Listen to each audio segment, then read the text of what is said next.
ان کی تباہی اور بربادی ان کا مقدر کرتے. جب یہ دعا کرتے ہیں تو سوال یہ کہ ہم اس دعا کے اندر شامل ہیں یا نہیں ہے. جب میں نے کہا اللہ تو ظالموں کو نیست و نابود کر دے، تو کیا میں ظالم ہوں یا نہیں؟ اگر میں نے دوسرے کا حق مارا ہے تو ظالم ہوا یا نہیں؟ اگر میں نے اپنی بچیوں کے حقوق ادا نہیں کیے تو میں ظالم ہوں یا نہیں؟ اگر میں نے اپنی بہنوں کو اور بیٹیوں کے مال وراثت میں حق مارا ہے تو میں ظالم ہوں یا نہیں؟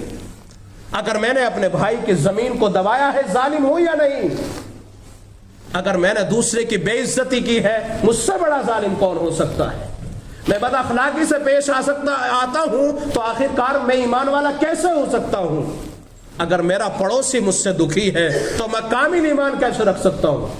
میں نماز چھوڑ رہا ہوں، میں اللہ کی نافرمانیاں کر رہا ہوں، میں زکوٰۃ نہیں دے رہا ہوں. سوال یہ کہ میں ظالم ہوں یا نہیں؟ میں بھی پوچھوں اپنے آپ سے، آپ بھی پوچھیں اپنے آپ سے کہ میں ظالم ہوں یا نہیں؟ یقیناً مجھ سے بڑا ظالم کون ہوگا کہ میں نمازیں چھوڑ دوں، رب العالمین اس کی عبادت کرنا چھوڑ دوں، اپنی خواہشات کی تکمیل کے اندر لگا رہوں.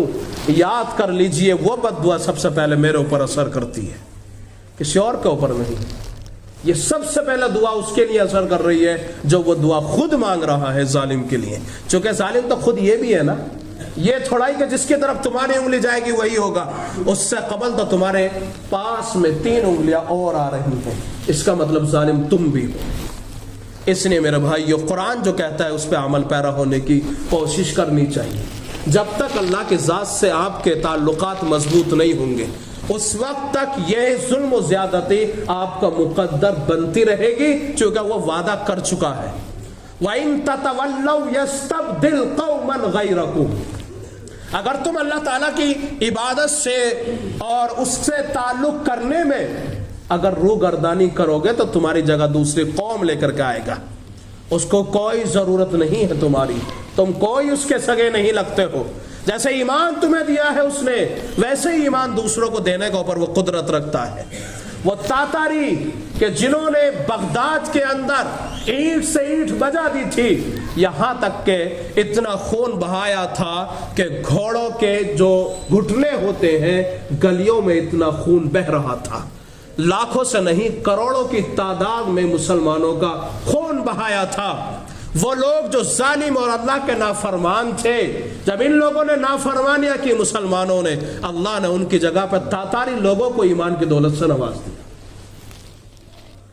چنگیز خان جس نے عباسی خلیفہ، سب سے اخیر جو خلیفہ تھا، کیا حال کیا اس کے ساتھ میں، اس نے گھر میں سے نکالا، بہت برا حال کیا ان کے حکمرانوں کے ساتھ میں، مسلمانوں کے ساتھ میں. وجہ یہی تھی کہ وہ آپس میں لڑ رہے تھے، وجہ یہی تھی کہ اللہ کی نافرمانیوں میں آگے بڑھ گئے تھے، وجہ یہ تھی کہ شراب نوشی ان کے جسموں میں سرایت کر چکی تھی، وجہ یہ تھی کہ اللہ سے تعلق توڑ دیا تھا. وَلَن تَجِدَ لِسُنَّتِ اللَّهِ تَحْوِيلًا وَلَن تَجِدَ لِسُنَّتِ اللَّهِ تَبْدِيلًا. اللہ تعالیٰ کا قانون روز اول سے جو بن گیا سو بن گیا، تبدیل نہیں ہوتا اس کا قانون.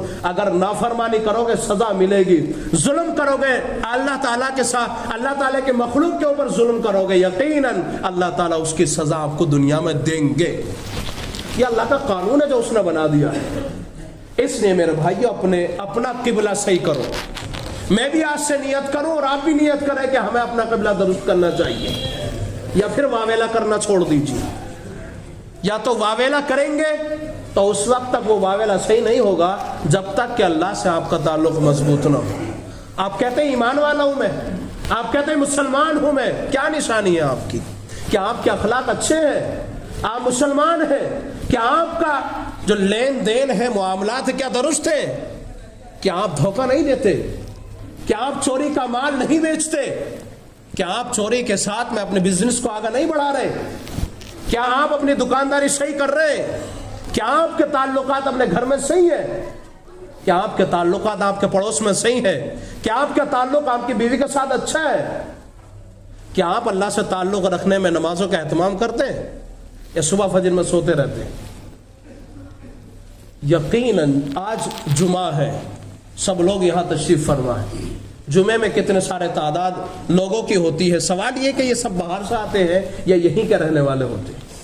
اگر یہیں کے ہیں تو پھر جمعے میں ہی کیوں، باقی نمازوں میں کیوں نہیں؟ کیا باقی نمازیں فرض نہیں ہے؟ یہ سوال مجھے اور آپ کو خود اپنے آپ سے پوچھنا چاہیے. صحیح معنوں میں مسلمان ہوں بھی یا نہیں؟ میں نماز چھوڑ دیتا ہوں، کیا میں مسلمان ہوں؟ میں اللہ تبارک و تعالیٰ کی نافرمانی کر رہا ہوں، کیا میں مسلمان ہوں؟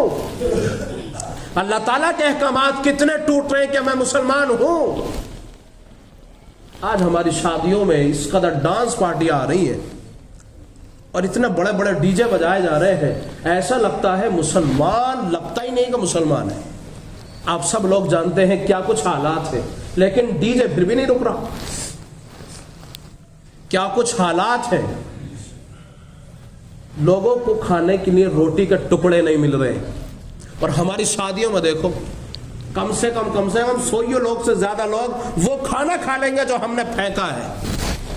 کوئی پوچھنے والا ہی نہیں ہے، کیونکہ آپ کماتے ہیں نا، آپ کماتے ہیں. یہ سوال میں خود نہیں پوچھ رہا آپ سے، آپ خود اپنے آپ سے پوچھو کہ یہ ہم صحیح کرتے ہیں؟ میرے بھائیوں، یہ ہمارے اعمال ہیں جو ہم دیکھ رہے ہیں. مجھے خود اپنے آپ سے سوال کرنا چاہیے. میرا کام صرف آئینہ دکھانا ہے، اس سے زیادہ کچھ نہیں. حالات آپ ہی کو بدلنے پڑیں گے. صرف میں آپ کو بتا سکتا ہوں، اس سے زیادہ کچھ نہیں کر سکتا. حالات مجھے اور آپ کو سب کو مل کر کے کرنے پڑیں گے. تانے دینے سے کچھ نہیں ہوگا، فلاں نے یہ کر دیا صاحب، فلاں نے یہ کر دیا صاحب. نہیں، ہر ایک کو اپنے اپنے گھر کی جب فکر لینی، یہاں کتنے سارے لوگ موجود ہیں، ہر بندہ اپنے گھر کا ذمہ دار ہے. اگر اپنا وہ رخ، اپنا قبلہ وہ صحیح کر لیتا ہے، میرے بھائیو یاد رکھو کتنے سارے گھر باعمل ہو سکتے ہیں. کتنے سارے گھروں کے اندر بے نمازی ہیں. آپ جانتے ہیں ایک بے نمازی کی نحوست کتنے گھروں پہ جاتی ہے؟ فرمایا گیا کہ 40 گھروں تک بے نمازی کی نحوست جاتی ہے. ہمارے گھر میں بچے بھی بے نمازی ہیں، بیوی بھی بے نمازی ہے، بھائی بے نمازی پڑا ہوا، بیٹا بے نمازی پڑا ہوا، کہنے کو تیار نہیں ہے. صبح اسکول کے لیے آپ بچوں کو اٹھاتے ہیں، آپ نماز کے لیے نہیں اٹھاتے ہوئے. آپ کی ذمہ داری ہے. آپ دیکھیں حالات کیا ہیں. اب سونے کا وقت نہیں ہے کہ فجر میں بھی پڑے پڑے سوتے رہے. میرے بھائیو، اللہ تعالیٰ سے تعلقات کو مضبوط بنائیں، معاشرے کو سدھاریں، معاملات کو درست کریں، اخلاق کو درست کریں. اللہ تعالیٰ سے اپنے تعلقات کو جوڑیں اور اس سے رو رو کے مانگیں. چونکہ بہت بڑی نافرمانی ہم کر چکے ہیں، ہمارے اتنے پاپ ہو چکے ہیں کہ ہماری گردنیں سیدھی ہونے کو تیار نہیں ہے. میں اپنے بارے میں اگر دھیان لگاؤں، اپنی عمر کے بارے میں، اتنا لمبا حصہ گزر گیا میری زندگی کا، میں نے کتنی اطاعت کی اور کتنی نافرمانیاں کی ہے میں بھی جانتا ہوں اور آپ بھی جانتے ہیں. اللہ سے رو کر کے، گڑ گڑا کر کے مانگے، اپنی مساجدوں کے لیے، مدارسوں کے لیے. آج کیا کچھ حالات ہیں زبان سے بیان کرنا مشکل ہے، آپ سب لوگ واقف ہیں. اللہ تعالیٰ سے دعا کرائے، اللہ تعالیٰ سے دعا مانگے، اللہ تعالیٰ سے خوب رو کر کے دعا مانگے. اللہ ہمارے اعمال کی اصلاح فرما دے اور ہمیں جو ہمارا قبلہ جو غلط ہو گیا ہے، اللہ ہمارا قبلہ درست فرما دے. اللہ تعالیٰ عمل کی توفیق عطا فرمائے. وآخر دعوانا الحمدللہ.